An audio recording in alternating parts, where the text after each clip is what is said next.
Hi guys! So for today's video is tuturuan ko kayo kung paano mag-login using the newest East-West Bank mobile app, which is the easy way. So if you are interested, please continue watching. And kung bago ka sa channel ko and gusto mo pa ng mga online tutorial videos katulad nito, please hit the subscribe button. So once na ma-download mo na si EasyWay is ito yung front page na makikita mo sa platform nila. And since magka-create pa lang tayo ng account, ang pipiliin natin is yung register to EasyWay. Click natin yan. Right after that is meron lang tayong fill out na step 1 to 6 para ma-complete natin yung registration natin dito. So para mag-proceed tayo sa step 2, i-click lang natin itong left side na box and then click continue for the terms and condition. Step 2 is select verification method. So, pipiliin natin itong pinaka nasa taas, yung verify with account details, para hindi na tayo gagamit ng credit card or debit card details. Then, click continue. Date of birth, so ipi-fill out ko lang siya. Date of birth followed by the account number.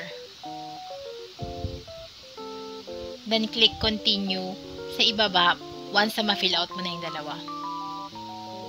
Sa step 3 naman is i-verify nila dun sa registered na email address mo sa bank and yung registered mobile number mo para ma-verify na ikaw talaga naglalagin. So, in my case, I would choose yung verification to be sent dito sa aking email address. Then, click continue. So, pupunta na ako ngayon sa aking email to check kung may pumasok na one-time password. So, ito siya. 068705. I-validate lang natin 068705. Then, click submit. So, ang step 5 naman is enter your existing username. So, dapat alam nyo ito guys. Ito rin yung ginamit nyo sa pag-sign in using yung pinaka-old nila na mobile application. Kung ano yung username nyo doon, same pa din yung gagamitin nyo dito. Pagkatapos yan, click continue. And then, the last step is magka-create na tayo ng password. So, blurred ko lang to. And mag-denominate ako ng bagong password.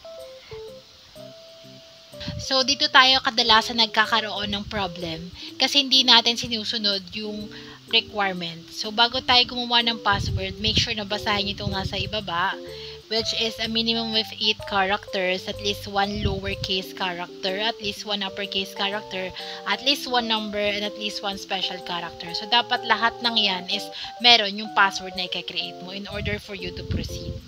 So, lalagay ko na lang kung ano yung password ko dati para mas madali ko na rin siyang matatandaan. And at the same time, di na ako mag-iisip ng panibago.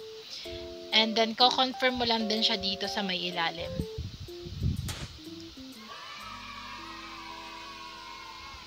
Once na double check mo na, click lang yung continue. And after that is makaka-receive ka na ng notification na you can now access and start banking online with your login credential. So, try na natin kung papasok yung ginawa natin credential. Click lang natin tong login sa baba. And lagay natin yung username natin kanina. And then yung password na ni-nominate natin. Then, click login.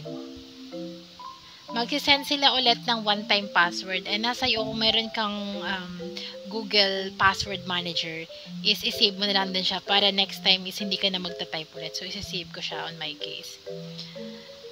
So, this time, I would have to confirm this again with my email.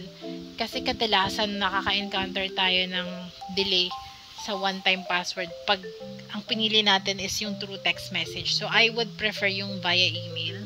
So, click continue. And then, punta tayo ulit sa ating email. And, ayan yung marireceive natin. 277242. Lagay lang natin siya dito. 277242. Then, click submit.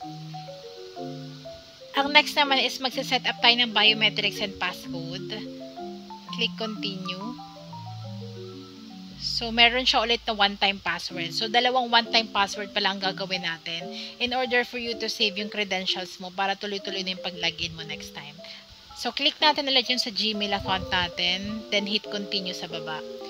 And then, punta ulit tayo sa ating Gmail. Ayan, dun tayo sa latest. 873419. 873419. And then, click submit.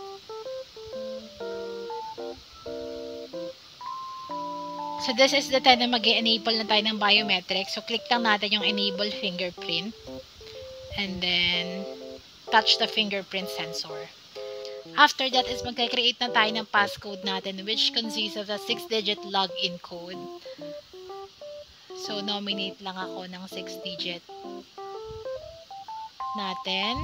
And then, another one para ma-confirm natin yung create natin. So, the last part would be the terms and conditions. So, tick lang natin yung box sa ilalim and then click accept. So, there you go. So, click login. So, once na ma-accomplish mo na lahat, is finally makaka-login ka na rin sa newest mobile app ni EaseWest, which is yung EasyWay. So, ganun lang siya kadali. And kung may natutunan ka, click mo naman yung subscribe button dyan sa baba and i-like mo na rin tong video na to para ma-notify ka sa mga susunod kong uploads. Yun lang. Bye-bye!